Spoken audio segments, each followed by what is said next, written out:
Binge audio. Salut les mauvaises personnes.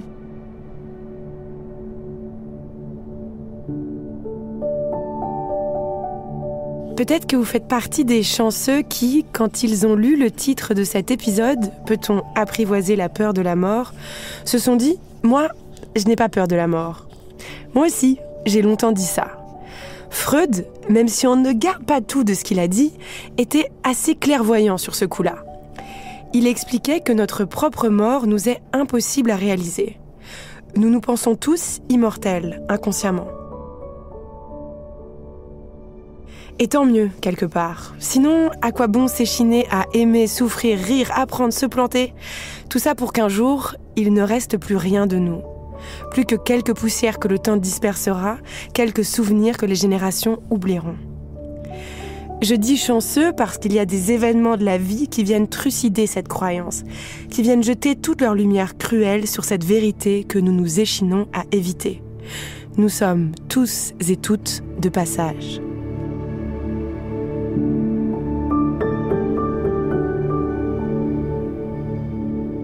Moi, pour ceux qui me connaissent, vous savez de quel événement je parle. Je parle d'un apéro un samedi soir, une soirée qui commençait comme toutes les autres. Ma main dans le paquet de Pringles vert, saveur crème et oignon, la chips que je porte à ma bouche, mon autre main qui cherche mon téléphone, caché dans les replis d'un canapé. Je veux regarder l'heure. Nous sommes le 24 mars, il est 20h29. Tiens, j'ai 12 appels en absence. Maman. Mais qu'est-ce qui se passe ? Tiens, j'ai un message sur WhatsApp, un message sans aucune ponctuation, d'un seul tenant, presque comme un seul mot. Rappel, c'est papa, c'est très grave. Je parle du sel du Pringles qui a irrité la peau de mes joues quand j'ai pris ma tête entre mes mains, quand j'ai compris. Nous sommes le 24 mars, il est 20h30 et le monde tel que je le connaissais n'existera jamais plus.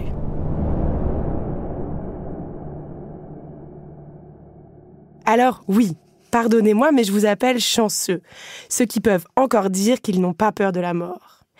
Parce que moi ensuite, j'ai mis à peu près 5 ans à retrouver le doux édredon du déni de la finitude de la vie. De celle de ma mère, de tous mes proches et la mienne aussi. Le deuil donne accès à une lucidité qui est psychiquement ingérable. Mais vous savez quoi ? Le déni revient.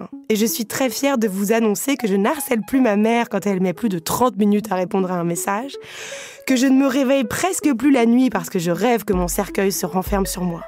Mais une chose, plus jamais de ma vie, je ne ramènerai de Pringles à un apéro.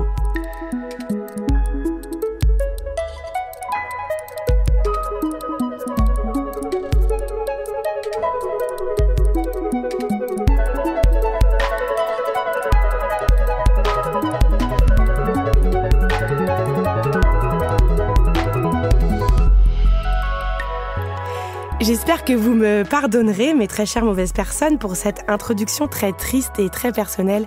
J'ai du mal à retenir mes larmes au moment où je vous parle. Parce qu'aujourd'hui, nous allons aborder un sujet vraiment pas facile, je vous préviens, on va pas faire semblant. Mais nous allons tâcher de le faire avec douceur et clairvoyance. Parce que nous sommes tous ici sûrs d'une chose, cette vie vaut quand même la peine d'être vécue, même si nous allons perdre les gens que nous aimons et que nous aussi, nous allons mourir tôt ou tard. Comment vivre avec la peur de la mort, la nôtre et celle des autres ? Après tout, avoir peur de la mort n'est-il pas parfaitement raisonnable ? Cette peur n'est-elle pas non plus ce qui nous nourrit, nous pousse à agir, nous accomplir ? Pour tenter de répondre à ces questions existentielles, je suis comme d'habitude accompagnée de mes chaleureux acolytes. Coco Spina, salut Coco. Salut, bonjour à tous. Coco est journaliste, elle va co-animer avec moi cette discussion.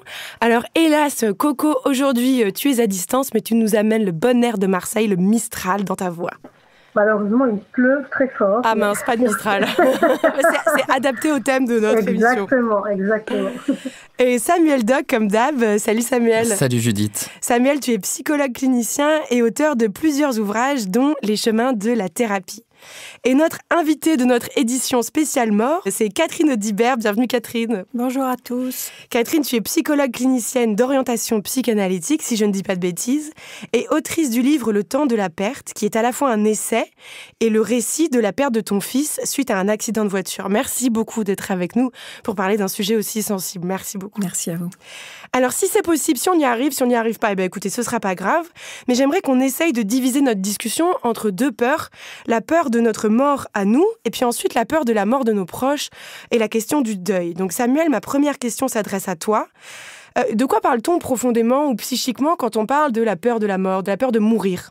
Eh bien, il faut d'abord, je pense, différencier la peur de l'angoisse et de l'anxiété. C'est ce que je souhaiterais faire. D'abord, il faut le dire à nos auditoristes, c'est que la peur, c'est une émotion absolument naturelle. Voilà, c'est une émotion qu'on ressent, une émotion primaire, même les enfants la ressentent, elle nous suit toute la vie. Et par rapport à l'introduction justement que tu as ouverte devant nous, on pourrait même penser qu'il est bien normal d'avoir peur de sa propre disparition. L'angoisse, qu'on confond parfois avec le terme d'anxiété, ça désigne une peur sans objet, en tout cas sans objet réel, apparent et défini. Voilà, c'est ça qu'on entend par angoisse, et c'est vrai qu'on parle plus fréquemment d'angoisse de mort que de peur de la mort. Ah, et c'est donc l'angoisse de mort qui peut devenir un peu... C'est normal, par exemple, j'imagine, si je suis au bord d'une falaise, d'avoir un instinct de survie qui me dit, attention, de ressentir cette peur que, à la moindre bêtise, ma mort peut être imminente. Mais ce qui peut être pathologique, c'est de ressentir cette crainte d'être au bord d'une falaise tous les jours, n'importe où, même dans un pré.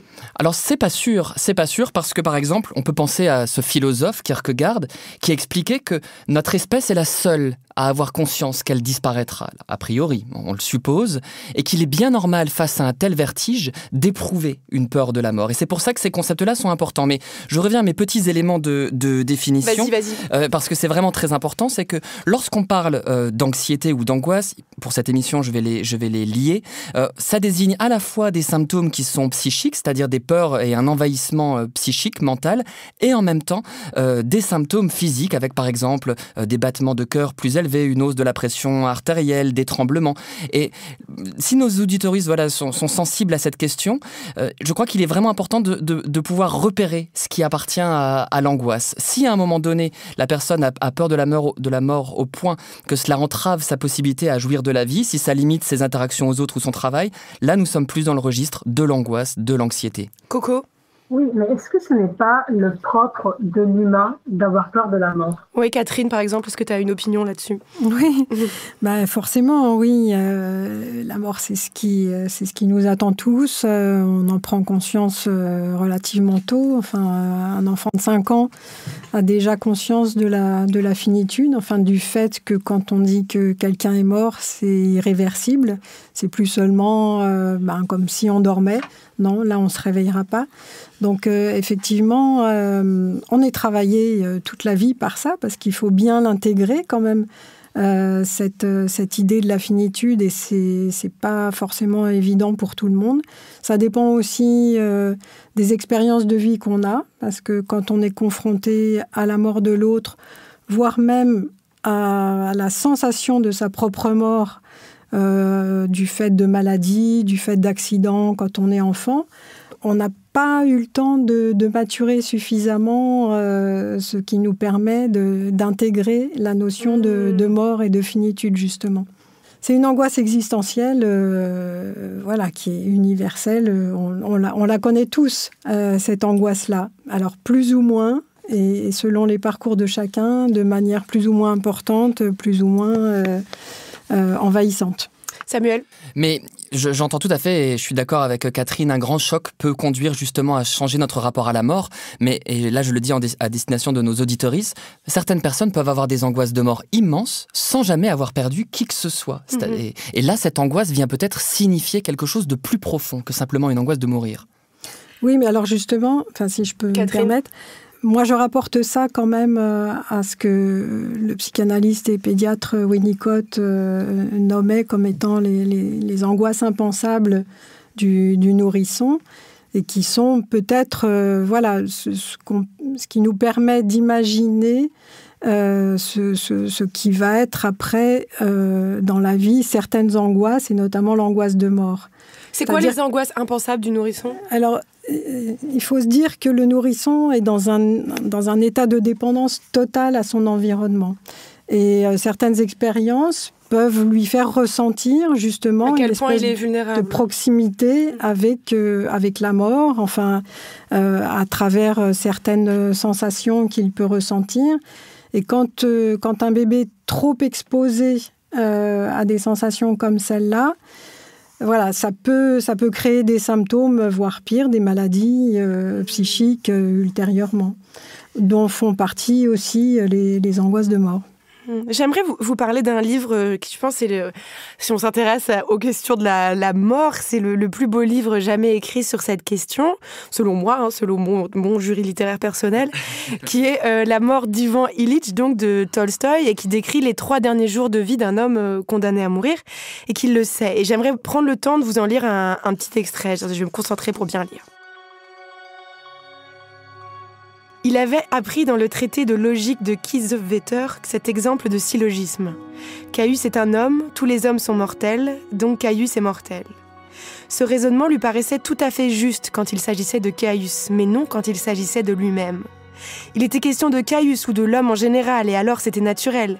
Mais lui, il n'était ni Caius, ni l'homme en général, il était un être à part. Il était Vania avec maman et papa, avec Mitya et Volodia, avec ses jouets, le cocher et la bonne.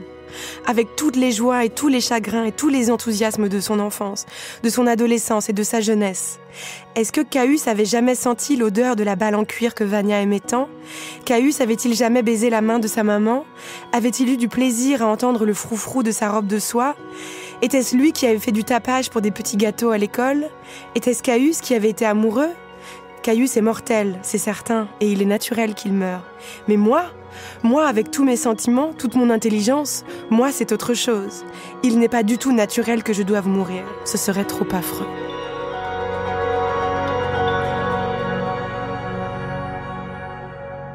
C'est bouleversant, je trouve il n'y a rien de plus juste. Enfin, moi, je trouve que c'est un des textes, je sais pas, j'ai jamais été mourante, mais je pense que c'est exactement ce qu'on ressent. Samuel, je te vois opiner. Oui, c'est un de mes textes préférés. Je le trouve effectivement, moi aussi, bouleversant. Et ce qui est très intéressant, c'est que je trouve que tu as choisi un des extraits les plus forts de cette grande nouvelle.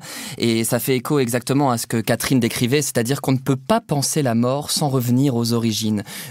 Catherine donnait l'exemple de Winnicott, mais on retrouve la même chose chez Freud quand il parle de l'angoisse de séparation du nourrisson, chez Lacan quand il parle de la difficulté aussi à se séparer de la mère et à manquer. Penser la fin, c'est toujours penser le début. Oui, je pense que de toute façon, puisque le mot avait été prononcé tout à l'heure, apprivoiser la mort, il faut avoir intégré un sentiment de sécurité suffisant. Et si on ne l'a pas, c'est là que les angoisses peuvent être envahissantes, voire très envahissantes. Est-ce que vous avez déjà eu, vous, en tant que thérapeute, sans bafouer le secret professionnel, un patient, des personnes vraiment confrontées à une maladie très grave, qui savent qu'elles vont mourir ? Comment est-ce que c'est possible de gérer une telle situation ? C'est pas tellement face à des patients qui ont une maladie comme le cancer, qui savent qu'ils vont mourir, que j'ai perçu ces angoisses de mort. Finalement, c'est... Non. Plutôt chez les patients phobiques, parce que, voilà, par exemple, une phobie de l'avion, c'est quand même s'imaginer que l'avion va se cracher et que tout le monde va mourir dans l'avion. Donc, il y a quelques symptômes comme ça qui sont tout à fait en lien avec les angoisses de mort, alors que des gens confrontés plus directement à la mort, je dirais, sont en train de faire un travail qui leur permet justement de ne pas être envahis par des angoisses de mort. Ah bon, c'est possible ? C'est des Dalai Lama, votre patient. Ouais. En tous les cas, toutes les personnes que j'ai pu suivre, qui étaient des patients et puis qui, à un moment donné, ont déclaré une maladie mortelle, finalement, alors c'est peut-être aussi pas du fait qu'ils étaient en thérapie à ce moment-là et qu'on a pu élaborer tout ça, et que j'ai pu faire le dernier chemin avec eux, finalement. Mais ces angoisses de mort, elles ont pu être présentes à certains moments, mais pas autant que quelqu'un qui est phobique et qui a des angoisses de mort très régulièrement. Samuel, Oui. Et après Tu as cité Tolstoï. Moi, je pense à Dostoïevski qui explique, par exemple, dans un de ses livres, qu'un condamné à mort est emmené à l'échafaud et que jusqu'au bout, il se dit « il me reste encore 10 minutes à vivre, il me reste encore 5 minutes. À ce coin de la rue, il me restera encore quelques secondes. » Et je crois que les personnes, en tout cas, moi, ça me fait... C'est l'écho que je trouve quand je vous entends. Quand je travaille avec des personnes qui avaient des maladies, effectivement, mortelles, se raccrocher. C'est-à-dire que il reste encore du temps de vie. Ce qui n'est pas la même chose, et ça, on y reviendra plus tard, lorsqu'il s'agit de perdre un proche. Et je pense à mon travail en cardiologie pédiatrique avec des parents qui perdaient leurs enfants. C'est un autre sujet. Et je suis très impressionnée parce que vous dites que c'est possible, en fait, finalement, d'apprivoiser ou d'aller vers l'idée de sa propre mort avec une forme de sérénité. Je pensais que c'était presque surhumain, moi, de faire ça. Alors moi, je parle pas de moi, hein. Moi je suis terrorisé. Non, pas vous, moi, je suis trop mais névrosé. des patients que vous avez suivis. Moi, je pensais que c'était impossible, que c'était une image qu'on avait de stoïcien, de sage, mais qu'en réalité, c'était impossible, que tout le monde se chiait dessus, quoi. Désolée de parler crûment, mais... mais je pense que quand on fantasme, justement, on est beaucoup plus angoissé que quand on est confronté à la réalité. La Colette disait que la mort n'est qu'une banale défaite. Je crois que pour ces personnes, ce n'est plus qu'une banale défaite. Coco ? Oui, moi j'aurais bien aimé que Samuel, par exemple, approfondisse un peu ces phobies qui sont liées à la peur de la mort. Donc la phobie du vide, du silence, ces phobies-là. Oui, alors c'est vrai que moi j'en souffre beaucoup, même à titre personnel. C'est bien, je vais perdre tous mes patients d'ailleurs une fois qu'ils auront écouté l'émission, c'est chouette. Alors c'est vrai qu'il y a ce qu'on appelle la thanatophobie, hein, la peur phobique de la mort, avec vraiment cette idée qui en réalité s'apparente plus à un trouble obsessionnel. C'est-à-dire que c'est une pensée, une rumination qui va revenir, tourner en tête. Moi par exemple ça me le fait, des fois je regarde un film et je vois un personnage qui meurt et mon souffle se coupe, mes poumons se serrent et je me dis « Oh mon Dieu, un jour le néant ». Voilà, ça c'est ma propre phobie, thanatophobie. Il y a l'apérophobie, alors qui n'est pas du tout la peur de l'apéro, mais bien la phobie du néant. Et l'astrophobie, même la peur de ce cosmos qu'on rejoindrait après de mourir. Il existe différentes formes de peur obsessionnelle. Et là où Catherine a tout à fait raison, c'est qu'effectivement, ce sont souvent les personnes qui les éprouvent, les personnes qui sont très très très dans le contrôle. Et dans cette peur de la mort, ce qui arrive, c'est la peur de jouir, la peur de vivre et la peur de perdre le contrôle. En réalité, c'est une sorte de démenti à notre contrôle. En tout cas, moi, je crois que c'est aussi ce qui apparaît un petit peu me concernant.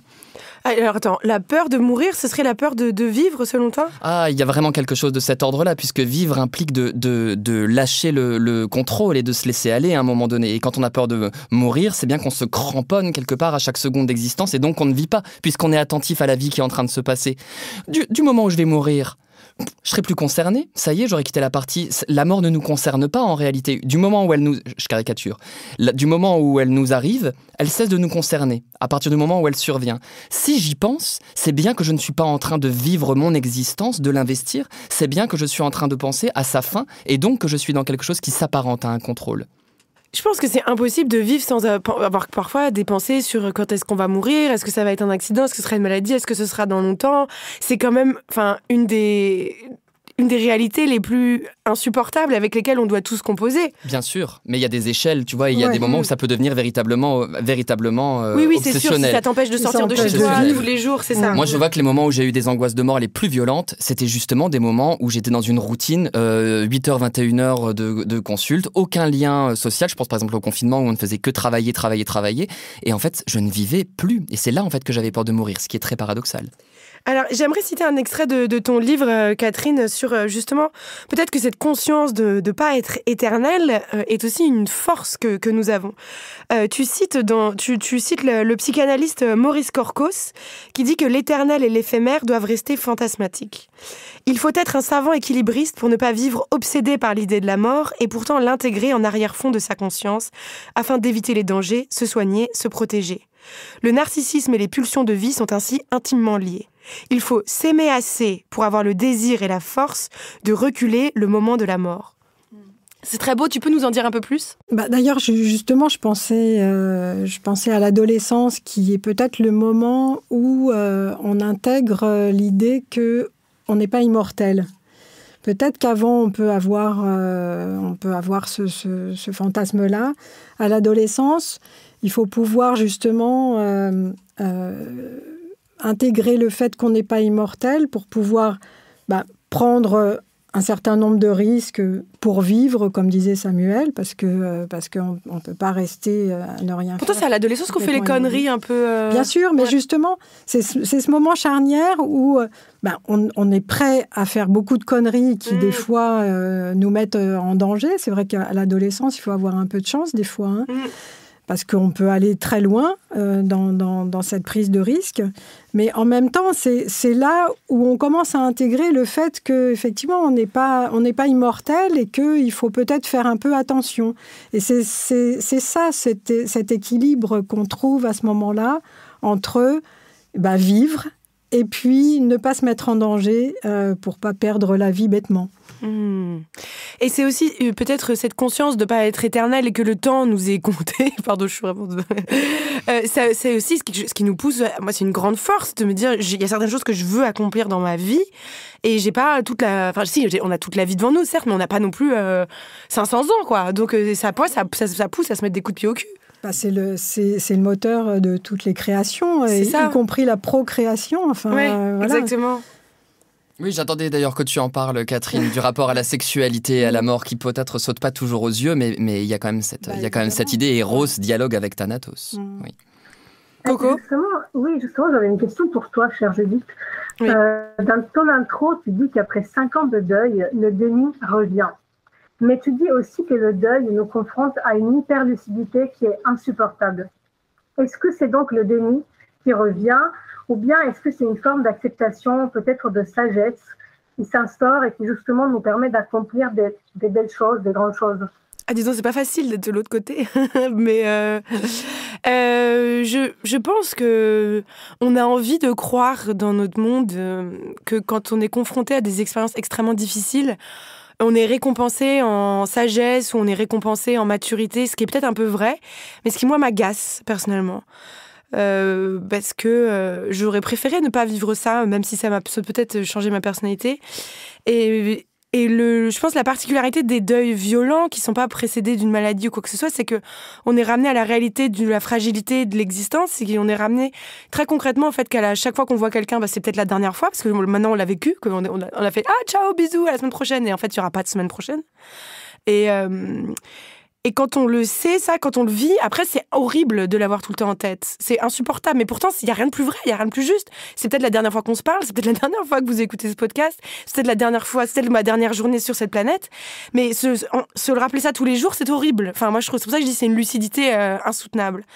Et je pense, être revenu au confort du déni des gens normaux. Mais c'est le déni qui permet de vivre. Je crois que se dire qu'un jour on atteint une sagesse qui fait qu'on n'a plus peur de la mort, c'est pour moi une posture orgueilleuse qu'on a peut-être souvent à 20 ans, mais c'est pas grave, on a le droit d'être orgueilleux à 20 ans. Enfin, moi j'étais comme ça. Les gens que j'aime, je les aime tellement que quand ils seront morts, en fait, je serais contente de les avoir connus. Je disais ça. Je crois que personne n'arrive à ce niveau-là de sagesse, même pas le Dalai Lama, vu que j'en parle beaucoup aujourd'hui.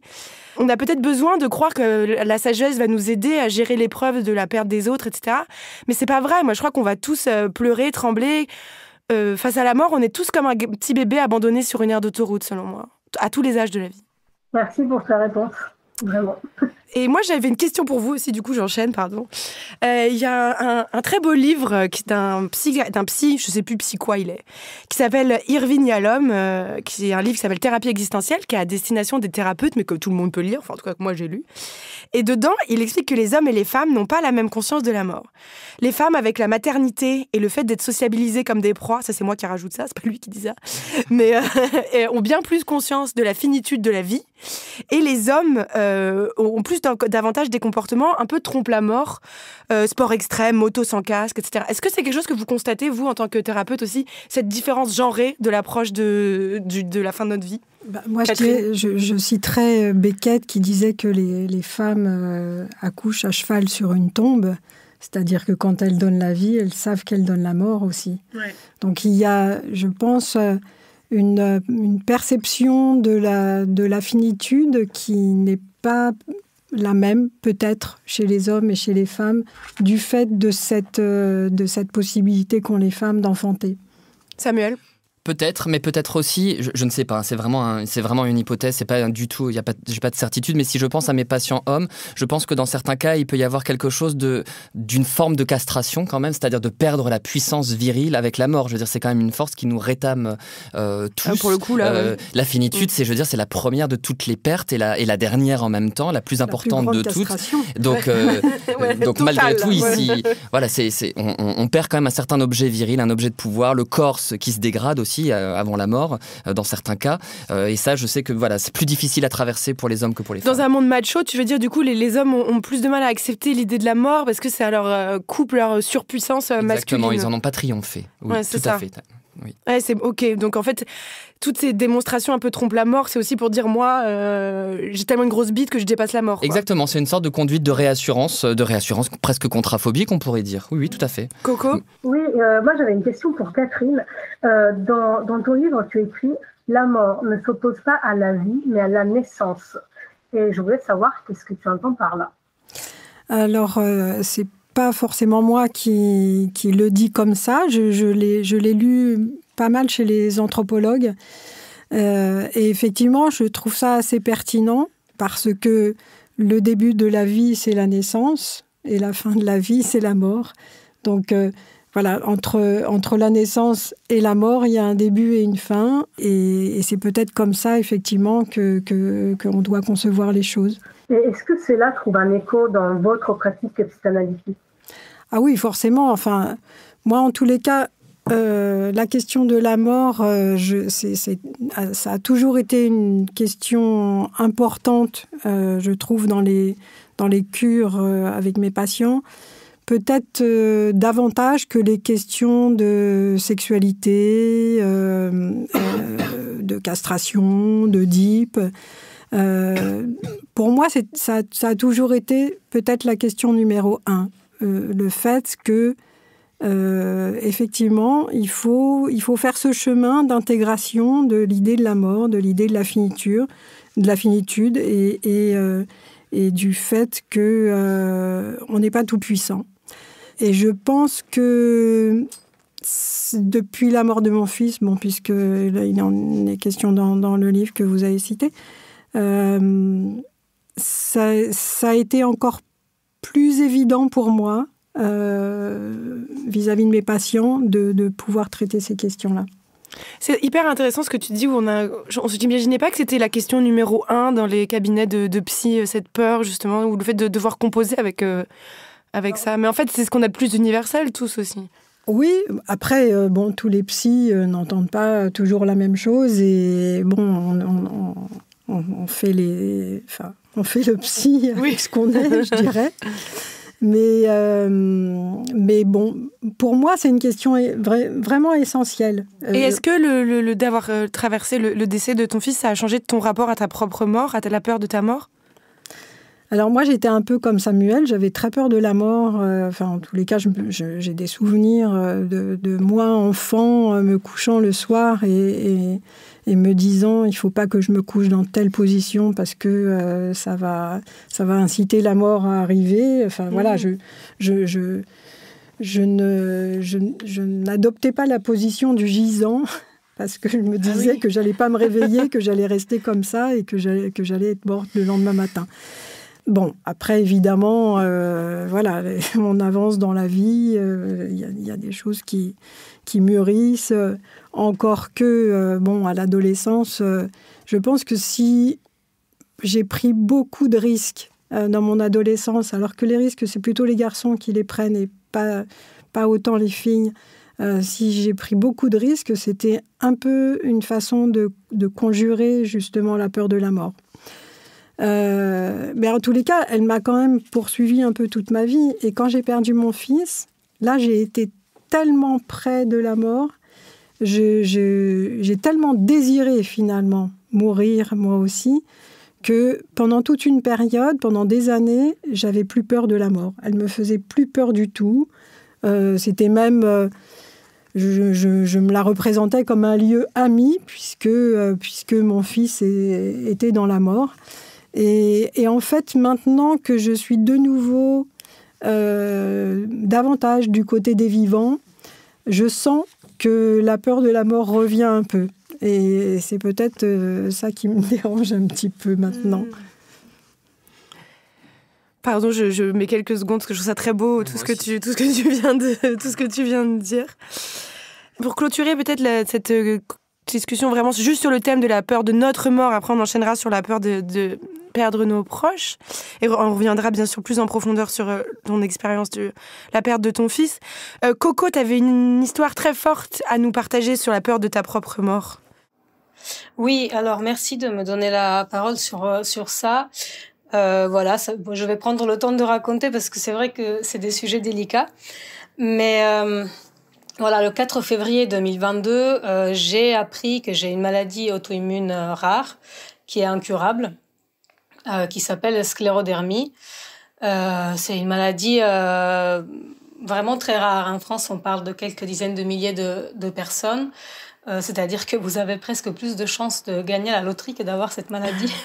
Voilà, bingo. Faut que tu joues, Coco. Ouais, faut que je joue. Du coup, les symptômes de cette maladie sont apparus en 2020, après une période de stress très intense. Et les médecins ont direct relié l'inflammation et la manifestation de cette maladie à un état de stress post-traumatique. Donc évidemment, le diagnostic a été accompagné d'un grand sentiment d'injustice, comme si je vivais la quadruple peine de choses pas très agréables que j'avais vécues. Donc avant, je pensais rarement à la mort et comme tout le monde, je vivais dans une forme de déni. Et je faisais vraiment semblant que la mort n'existait pas au centre de mon entourage, un peu comme l'exemple de Vania, etc. Vraiment, c'était très inconcevable pour moi de savoir que j'allais mourir. Mais alors, ce qui est incroyable, c'est que je me rappelle très bien que le jour du diagnostic, ça a été comme prendre une douche froide dans un jour d'été très très chaud. Ça m'a vraiment remis les idées en place. Mais pour répondre à ce que Judith et Catherine vous avez dit tout à l'heure sur le fait que les personnes malades ou celles qui sont le plus proches de la mort, finalement, n'ont pas si peur de la mort. En fait, moi, l'effet que ça m'a donné, c'est pas tant de flipper. Ça, c'était mes parents qui se sont complètement effondrés. Moi, ça a été vraiment une douche froide, en mode, OK, comment je m'organise? Qu'est-ce que je vais faire? Ça a été ultra pragmatique. Je suis absolument pas en train de dire que j'ai dépassé en 3 secondes la peur de la mort. Il y a eu plein de nuits où j'ai pleuré, j'ai imaginé mes funérailles, les musiques, j'ai dit, vas-y, je vais faire mon testament et tout. Enfin, bref, mais ça m'a quand même donné des moments de lucidité assez magnifiques. Et aujourd'hui, je pense à la mort tous les jours. Parce que, en fait, cette maladie laisse des traces sur mon corps, notamment sur mes mains, qui sont aussi mon outil de travail. Et c'est un peu comme un memento mori. Et donc, souviens-toi que je suis là, que tu vas mourir. Et voilà, après, maintenant, c'est comme si j'étais un peu soit revenue dans une forme de déni, même si quand les symptômes sont plus accentués, je sens qu'elle est là, quoi. Mais j'ai aussi une forme de calme qui s'est quand même instaurée, qui n'est pas l'absence de la peur, mais qui est une forme d'acceptation, enfin je sais pas, de jouissance de la vie peut-être. Et après, je pratique beaucoup la méditation, mais enfin je pense que chacun et chacune gère comme il peut. Et la méditation n'est pas la seule voie pour gérer la peur de la mort. Je me permets juste de t'interrompre dans ton récit. Avant qu'on enchaîne sur la méditation, j'aimerais poser une question aux invités sur ton récit. Sur justement cet éclair de lucidité ou de clairvoyance. Tu disais tout à l'heure, Catherine, que affronter les choses, c'était parfois moins dur que les fantasmer, en termes de ressources psychiques. Est-ce que c'est un peu ce qui se passe là pour Coco, selon vous ?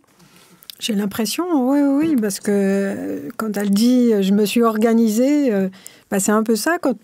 C'est ce que j'ai souvent vu. Quand les gens ont une maladie qui risque d'être mortelle à plus ou moins long terme, ils s'organisent, ils mettent leurs affaires en ordre et ils vivent. C'est incroyable ce que vous dites parce que c'est vrai que depuis 1 an, je suis beaucoup plus rangée. Vraiment, j'ai un truc d'ordre très important dans ma vie. Et justement, et je voulais rebondir sur le fait qu'en fait, si je me permets de raconter cette anecdote qui est finalement assez intime, c'est parce que je pense vraiment qu'il y a peut-être parmi nos auditeuristes des personnes qui ont ce même vécu, qui ne savent pas comment en parler. Je pense que voilà, c'était le bon moment pour le raconter et justement moi ça me rassure beaucoup de vous entendre, Samuel, et toi, Catherine, autour de cette question. Vraiment, ça m'a fait beaucoup de bien tout ce que vous avez dit jusqu'à maintenant. Samuel et après Coco. Ça répond aussi à ce que nous évoquions précédemment sur ce qui se travaille en psychanalyse. La psychanalyste Ginette Rimbaud disait que toute situation de deuil vient réveiller du non symbolisé. Qu'est-ce que ça vient signifier ? C'est que quand on parle de mort, on parle peut-être pas tant de mort que de perte, que de deuil, que de renoncement. Là, quand tu parles, Coco, ce que j'entends, c'est que tu as dû faire cette renonciation absolument terrible d'avoir un jour une bonne santé. Tu parles des symptômes physiques qui sont les tiens, qui sont handicapants. Le deuil, ça a été une invitation à parler, à penser, à voir ce que cela réveillait en toi. Et c'est ce que nous faisons, nous, psychologues, c'est que nous offrons à nos patients des occasions de se représenter ce qui leur est extrêmement douloureux. Le deuil, la mort, en réalité, nous invite encore une fois à penser nos origines, à penser nos désirs, à penser nos choix, à penser à notre identité. C'est une invitation à réfléchir et à vivre. Et ce qui est très intéressant, et je finirai là-dessus, c'est que quand Freud parle d'angoisse de mort, il ne parle pas de l'angoisse de mourir en réalité. Il parle d'un retour à un état inorganique avant la naissance. Ce serait en fait une crainte de régresser à ce qu'il y a avant la vie. Donc en somme, finalement, je crois que penser la mort, c'est toujours penser chaque nouveau départ de notre vie, chaque deuil. Coco, tu voulais évoquer le rôle de la spiritualité dans ton apprentissage ? Oui, alors oui, mais je tiens à souligner d'abord que vraiment c'est parce que j'ai une super bonne psy que j'aborde ça aussi avec du calme. Et donc comment elle s'appelle ? Elle s'appelle Isabelle. Salut Isabelle. Voilà. Et elle est géniale et vraiment c'est parce qu'elle est là aussi que tout ça se passe plus ou moins bien. Moi, après, personnellement, et ce n'est que moi, depuis 2019, je pratique la méditation presque tous les jours et le yoga. Et j'ai lu récemment un livre du moine zen Thich Nhat Hanh qui s'appelle « Le miracle de la présence mentale » et qui est un manuel de méditation. Et en fait, ce qui a été un tournant pour moi, après plusieurs pratiques de méditation, c'est pas la première pratique qu'il faut faire, mais j'ai trouvé une méditation sur la mort. Et en fait, je me suis dit, bon, bah, voilà, je commence à faire cette méditation sur la mort. Et en fait, l'idée d'apprivoiser, de visualiser mon corps, de l'âme qui le quitte, etc., en quelque sorte, m'a un peu apaisée. Le plus je côtoie cette idée, le mieux ça se passe. Mais du coup, je me posais la question, pensez-vous que dans une époque sans spiritualité, on ait peut-être davantage peur de la mort ? Samuel ? Oui, ben là, franchement, je pense tout de suite au théologien Mircea Eliade qui disait que finalement, le sacré, la spiritualité nous apporte des réponses à ces trois questions fondamentales qui sont « Qui suis-je ? Où vais-je ? Et pourquoi j'existe ?» Finalement, être dans le sacré ou dans l'esprit, c'est essayer de répondre à ces questions. Or, dans une société où finalement tout s'achète, tout se vend, tout se consomme, tout est éphémère, il est drôlement difficile de trouver un appui sur cette spiritualité qui n'a pas de corps, qui n'a pas d'objet en réalité, qui est un mouvement. Donc oui, ce que tu avances là trouve un très fort écho en moi. C'est difficile de lâcher prise. C'est difficile dans une société capitaliste, je trouve, de faire face à la mort. C'est peut-être pas pour rien qu'on l'invisibilise autant dans notre société. Elle n'est pas très rentable. On entend souvent l'expression avoir peur de finir seul ou de mourir seul. Et j'aimerais vous poser la question, c'est vraiment la question la plus déprimante de l'épisode, je pense. Est-ce que c'est un espoir vain ? Est-ce qu'on ne meurt pas toujours forcément tout seul, Catherine ? On est seul fondamentalement. Hein. On est seul, on vit seul et on meurt seul forcément. C'est nécessairement une expérience absolument de solitude. Maintenant, c'est vrai que ce qu'on a envie d'imaginer, c'est que quelqu'un nous tienne la main au moment où on va mourir, parce que peut-être que ce sera moins angoissant, justement, peut-être que ce sera moins dur. Mais ça, on peut pas le savoir. Non.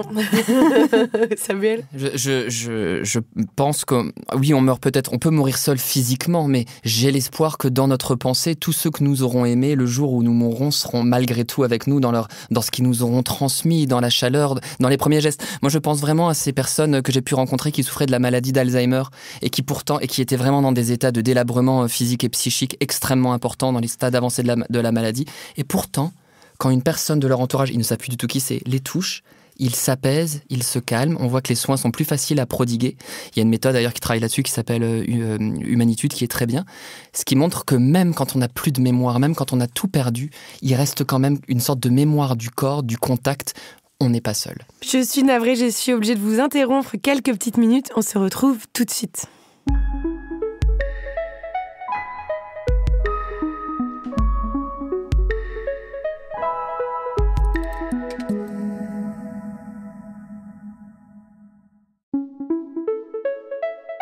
Merci beaucoup d'être avec nous. C'est toujours Self-Care ta mère. On espère que vous n'êtes pas mort durant cette courte interruption. Et si vous êtes toujours en vie, merci d'être avec nous. Je suis en la délicieuse compagnie de Coco Spina, Samuel Doc et Catherine Audibert. Et nous sommes en train de parler de la peur de la mort. Catherine, tu as écrit ton livre suite à la perte de ton fils dans un accident de la route. Alors, ma question est sûrement un peu maladroite, ou en tout cas, je vais essayer d'être le plus délicate possible. Mais si je suis maladroite, faut pas hésiter à m'envoyer bouler.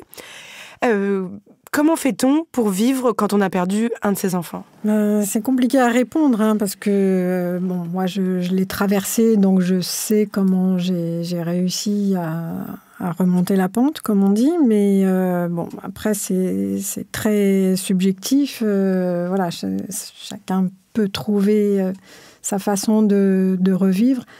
Je me suis beaucoup comme on dit, plongée dans les récits d'autres parents qui avaient écrit sur la perte de leur enfant. J'ai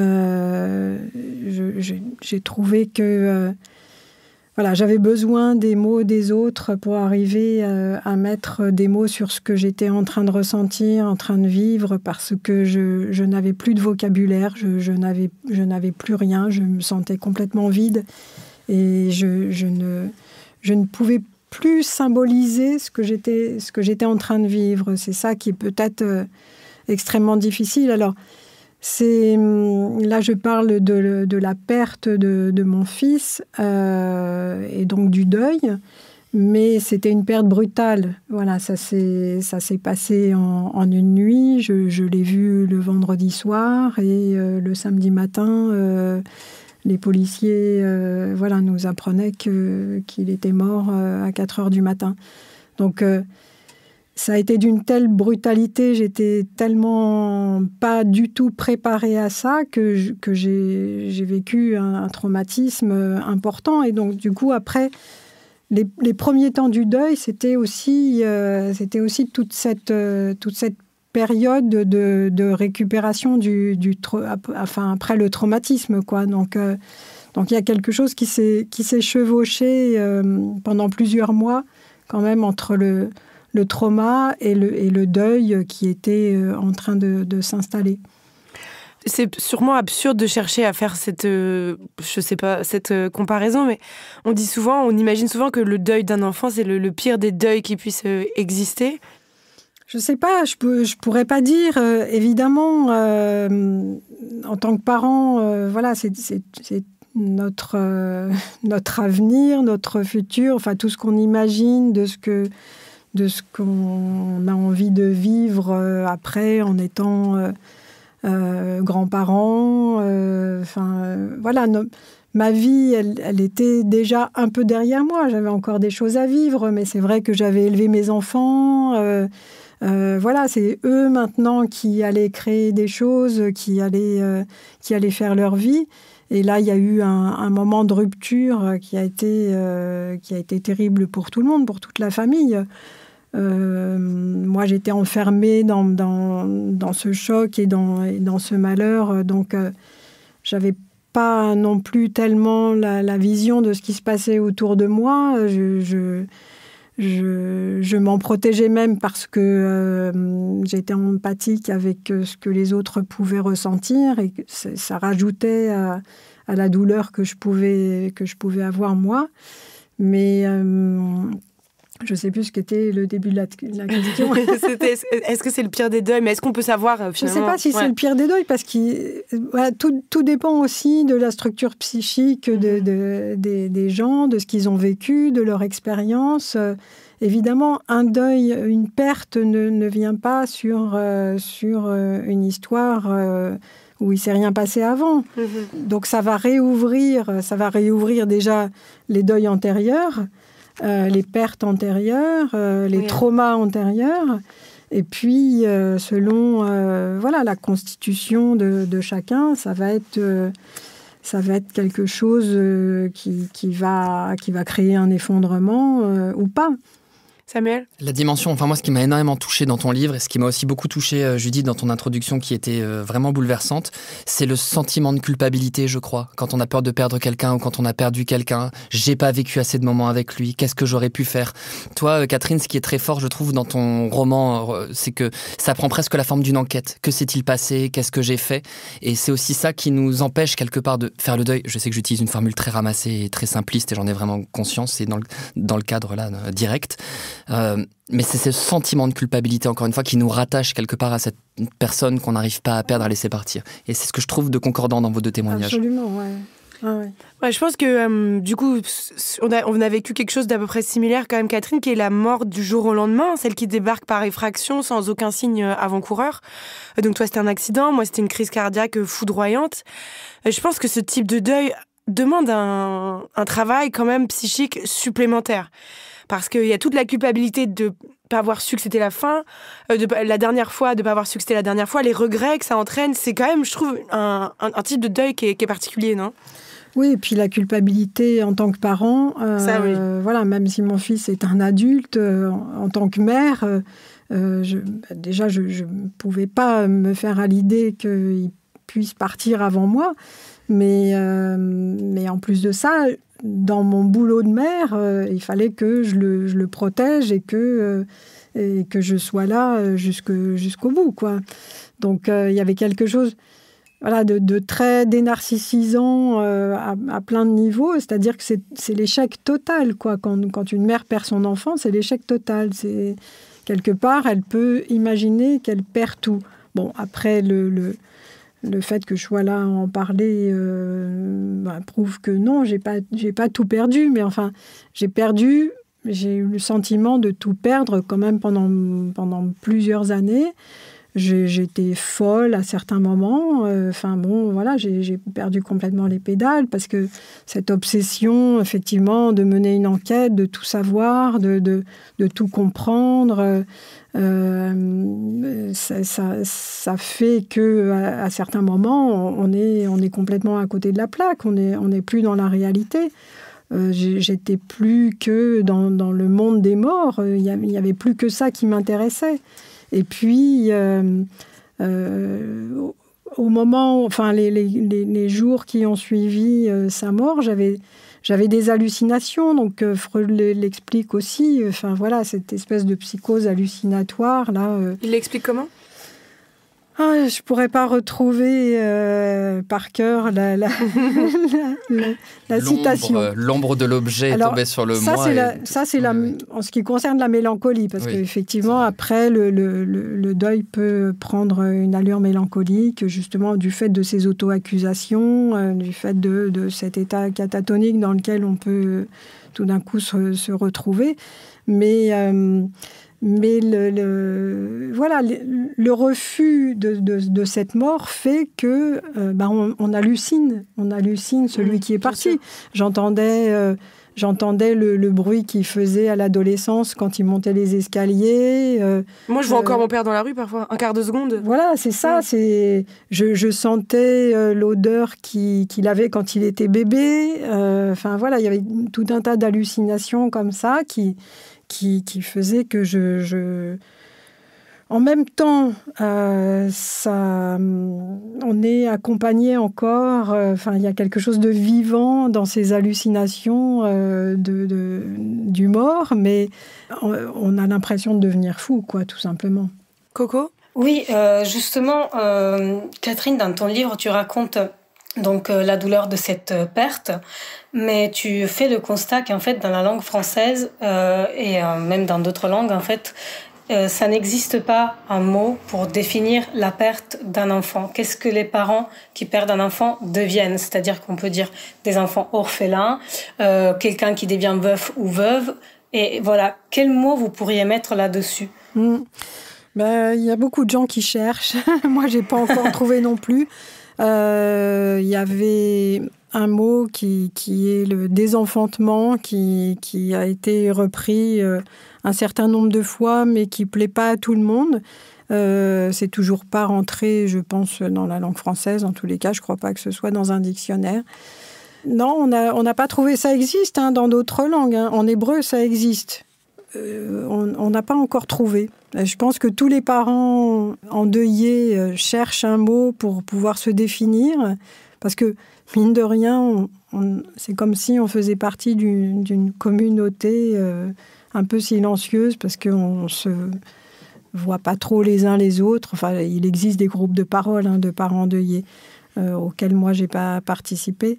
Mais en tous les cas, je pense que à un moment ou à un autre, tous les parents endeuillés ont envie qu'il y ait un mot qui puisse les représenter.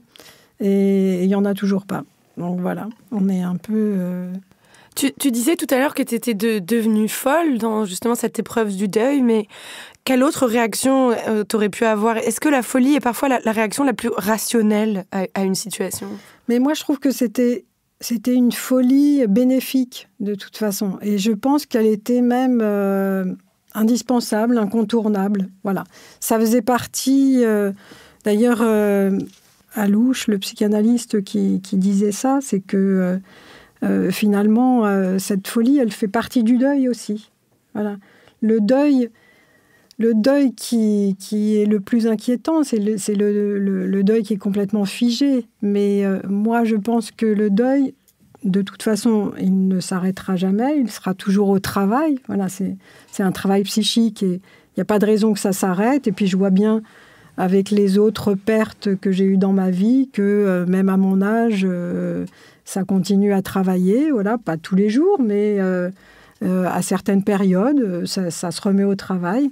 Donc je pense que cette perte-là, je continuerai toujours à la travailler. C'est certainement pas fini. Mais en tous les cas, toutes les périodes que j'ai traversées, y compris les périodes de folie, je pense qu'elles faisaient partie du deuil. Ça veut dire... Je suis désolée, mais ça veut dire quoi concrètement? Ça veut dire... Parce que j'étais plus dans la réalité. J'étais plus... Moi, je le dis, je le disais et je le dis encore, je ne faisais plus partie du monde des vivants. Voilà, j'étais dans un autre monde et j'ai bien senti que justement, tout ce chemin de deuil, c'était retrouver progressivement une place dans le monde des vivants, c'est-à-dire reprendre ma place dans le monde des vivants, faire cohabiter ce que je peux avoir dans la tête, c'est-à-dire effectivement la mort de mon fils, son absence, le manque que ça peut représenter, et puis la douleur qui est toujours présente. Faire cohabiter ça avec des grandes joies, une énergie qui est revenue, une préoccupation pour tous les vivants qui m'entourent, des projets, des choses à construire, de nouvelles créations. Et à un moment donné, le rapport était inversé, mais ça y est maintenant. Bon, il faut du temps pour ça, ça ne vient pas en 5 minutes, il faut quelques années. Et quand tu étais dans le cœur de la douleur, le cœur de la crise, est-ce qu'il y avait des choses qui t'apaisaient?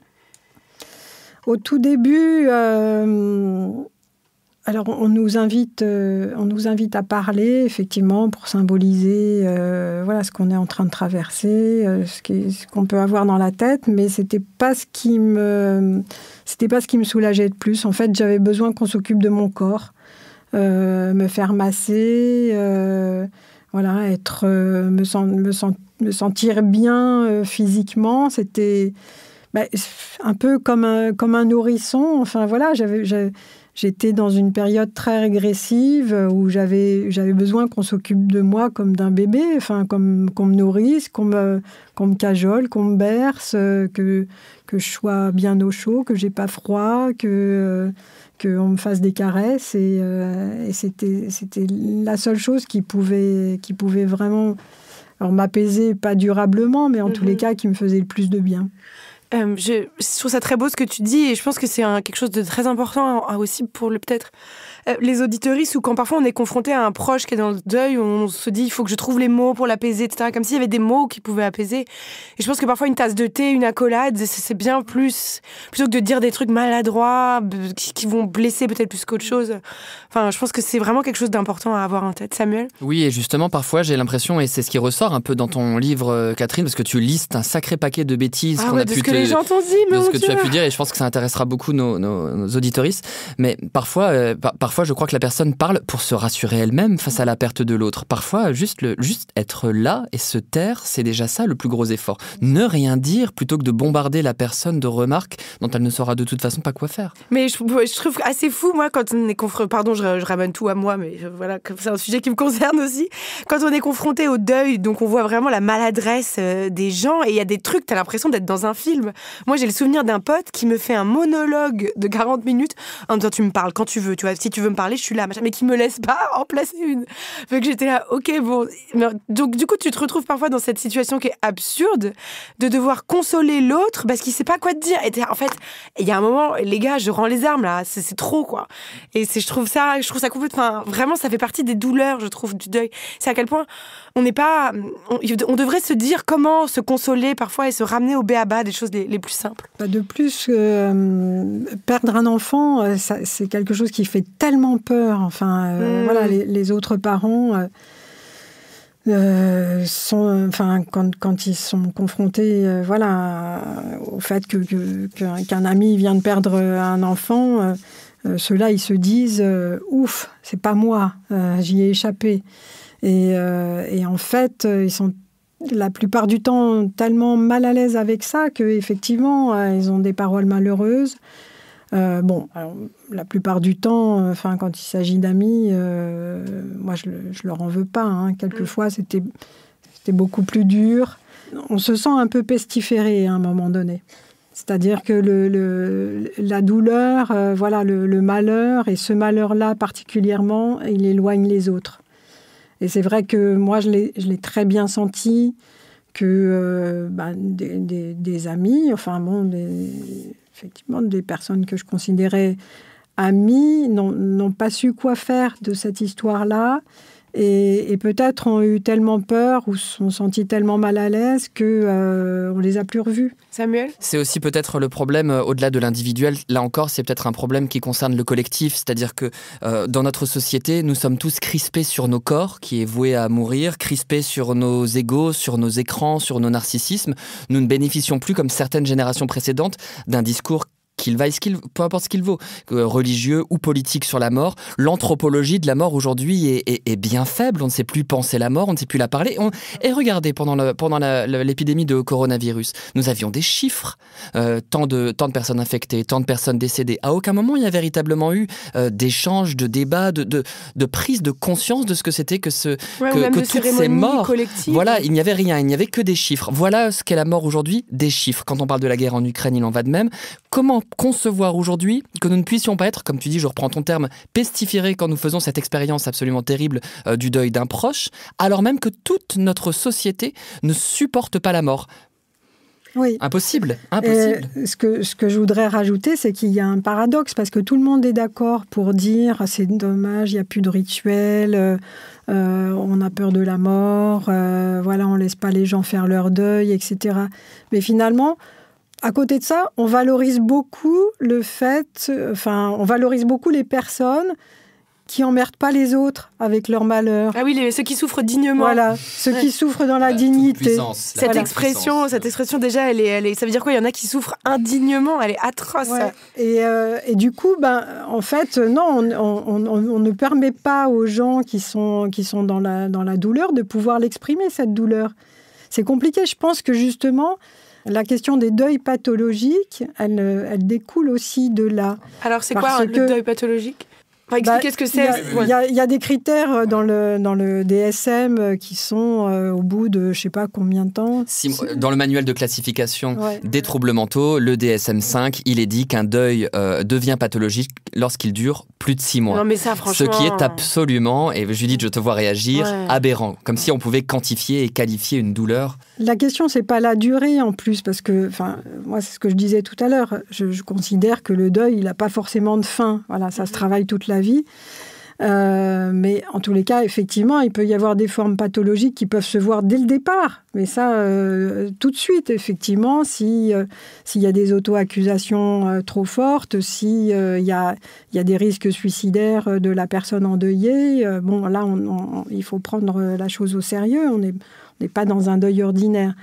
Mais en tous les cas, je pense que le fait, justement, qu'on ne laisse pas la possibilité aux endeuillés de vivre leur deuil correctement, de pouvoir en faire quelque chose et pas de retourner au travail très vite comme si de rien n'était, ça favorise les deuils pathologiques, forcément.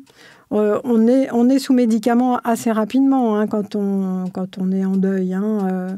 Le médecin généraliste nous le prescrit, nous le propose en tous les cas très très rapidement pour qu'on puisse retourner au travail. Oui, ce qui veut tout dire. Coco, vas-y. Oui, je voulais juste demander à Catherine sur la question du deuil pathologique. Tout à l'heure, vous avez parlé de la culpabilité des parents face à la mort de leur enfant. Mais que dire, par exemple, si là, il y a des personnes qui nous écoutent, qui ont connu cette expérience, que dire à celles et ceux qui nous écoutent et qui éprouvent la même chose? Comment est-ce qu'on peut, en quelque sorte, leur montrer qu'en fait, ce n'est absolument pas de leur faute, qu'il n'y a pas de culpabilité à avoir? Est-ce qu'il y a une manière au quotidien d'apaiser ce sens de culpabilité et de ne pas, du coup, tomber dans un deuil potentiellement pathologique? La culpabilité, elle a ses vertus aussi, je dirais, pour traverser le deuil. Et moi, en tant que psy, justement, quand j'ai affaire à des personnes endeuillées, des parents endeuillés, ça m'est arrivé un certain nombre de fois, je pense que justement, je ne dois pas leur dire mais non, vous n'êtes coupable de rien. Il faut l'entendre se déployer, cette culpabilité, ce sentiment de culpabilité. Il faut comprendre d'où est-ce qu'il vient et qu'est-ce qu'il a à raconter. Et je pense que le laisser s'exprimer, justement, ça permet plus facilement aux gens endeuillés de s'en défaire. Moi, ça m'apaise énormément ce que tu dis parce que moi, je ressens énormément de culpabilité parce que peu de temps avant la mort de mon père, je savais pas du tout qu'il allait mourir. Je m'engueulais tout le temps avec lui parce qu'il était en train de virer macroniste, ce qui me semblait la pire chose qu'il pouvait faire.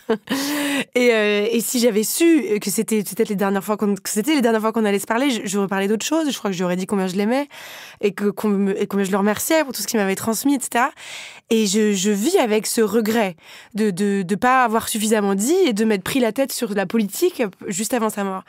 Et tout le monde me dit, il ne faut pas regretter. Moi, mais comment veux-tu que je ne regrette pas? Évidemment que je le regrette. Et on peut vivre avec des regrets aussi. J'aimerais qu'on accepte. Oui, tu vis avec ce regret. Putain, il doit être lourd à porter, quoi. Plutôt que de me dire, ne regrette pas. Je suis d'accord avec toi, Catherine, ouais. Et peut-être aussi que ça vient signifier quelque chose, ce « et si ». Et si nous nous étions pas disputés? Et si j'avais fait ça? Et si j'avais répondu au téléphone? Je crois que toute personne qui a perdu quelqu'un, peut avoir ce et si, qui en fait devient un langage. Moi, je me suis déjà fâché avec un ami qui malheureusement été malade lourdement sur le plan psychiatrique et très mal, son traitement était très mal dosé et s'est suicidé quelques jours après notre dispute. Voilà. Et si. Mon ami Alex, dont je raconte le décès dans Éloge indocile de la psychanalyse, je savais qu'il allait à une soirée à laquelle il ne devait surtout pas aller. Et je peux vous dire que et si j'avais pris le taxi pour aller le chercher, 3 jours plus tard, je serais peut-être pas allé identifier son corps à la morgue. Voilà, et si. Ce et si est un langage, c'est une langue, et il a sa valeur aussi, justement. Il nous aide aussi, ce et si. On approche de la fin, mais j'aimerais quand même vous poser une question à vous tous. La mort est-elle finalement la dernière chose qui nous unit tous? Parce qu'on vit dans un monde extrêmement sclérosé, hiérarchisé, etc. Et même si ceux qui ont de l'argent peuvent la retarder le plus possible grâce à des traitements, des médicaments, blablabla, mais nous allons tous quand même être confrontés à cette perte. La peur de notre propre mort et la peur de la mort des autres. Et nous allons tous pleurer, trembler, peut-être même crier comme un enfant quand on la sentira arriver, quand on sentira peut-être, qu'on nous apprendra une maladie en stade final ou qu'on sentira la voiture quitter la chaussée, qu'on sera saisi de cette terreur. Est-ce que c'est finalement la dernière chose qui nous unit? Je pense qu'il y en a d'autres, heureusement. Et c'est peut-être pas la dernière, mais en tous les cas, c'en est une, forcément, bien sûr. C'est l'expérience... la perte des autres, c'est une expérience commune. Enfin, il y a peut-être des gens qui commencent à perdre des proches tard dans leur vie, tant mieux pour eux. Il y en a, ça commence très tôt dans la vie, c'est beaucoup plus compliqué. Mais en tous les cas, tout le monde en fait à un moment donné l'expérience. Et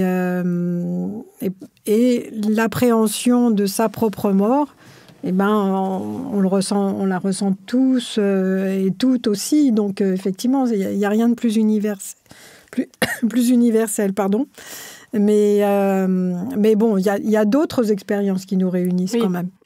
Samuel ? Oui, c'est vrai, moi je pense que tu as raison. C'est vrai qu'il y a aussi des disparitions, des disparités sociales très importantes entre les riches et les pauvres, la manière de mourir. D'ailleurs, les riches se font bâtir des cuvettes où ils peuvent se cryogéniser. Bon, alors là, avec la crise énergétique, on imagine bien les dégâts de voilà. Bon, peut-être que du coup, je fais une blague et je suis en train de me dire, en vous faisant cette petite blague de fin d'émission, que finalement, peut-être que l'humour face à la mort, c'est quand même ce qui nous sauve et ce qui nous unit. Oui. Pouvoir rire à la face de la mort, c'est quand même un sacré pouvoir. Coco ? Non, mais moi justement, Samuel, tu m'as vaguement parlé de ton concept, l'hédonisme de survie, et ça m'intéressait de savoir ce que c'était. C'est un concept que j'ai développé dans mon livre Le nouveau malaise dans la civilisation, et où j'explique que dans une société où on ne sait pas mourir, on essaie de jouir le plus possible, mais que c'est sans fin en réalité. C'est acheter un nouvel objet, vivre une nouvelle expérience, se connecter à un nouveau réseau social. C'est sans fin, justement parce qu'on fuit cette perte, parce qu'on fuit ce manque, parce qu'on fuit en fait quelque chose qui concerne notre condition, là où elle devrait être pensée. Et Judith, je te remercie parce que c'est ce que tu nous invites à faire avec cette émission, justement, penser ce que nous sommes. Catherine, aujourd'hui, comment est-ce qu'est présent ton fils dans ta vie ? Est-ce que c'est parfois tu écoutes la musique qu'il aimait ? Est-ce que c'est les endroits ? Est-ce que c'est la nourriture ? Est-ce que ça vient au fil de tes pensées ? Comment ça se passe, cette relation ? J'ai l'impression qu'il est présent en permanence. Voilà, à chaque instant, il est là. Il n'y a pas besoin qu'il y ait quelque chose qui me fasse penser à lui. Il est là. Voilà. Je peux pas dire ça autrement. Est-ce que tu veux bien nous dire son prénom ? Jérémy. Alors, j'aimerais te dédier ce podcast, Jérémy, ainsi qu'à tous les fantômes des personnes qui vous manquent, chers auditeurs. Un grand merci d'avoir été avec nous. On espère vous retrouver le mois prochain. Et si jamais c'était la dernière fois que nous nous parlions, je vous souhaite un agréable voyage vers l'autre rive. Un grand merci à Coco, un grand merci à Samuel et encore un immense merci à Catherine. Merci à Charlotte Bex, notre chargée de production, et merci à Quentin Bresson, notre réalisateur. À très vite.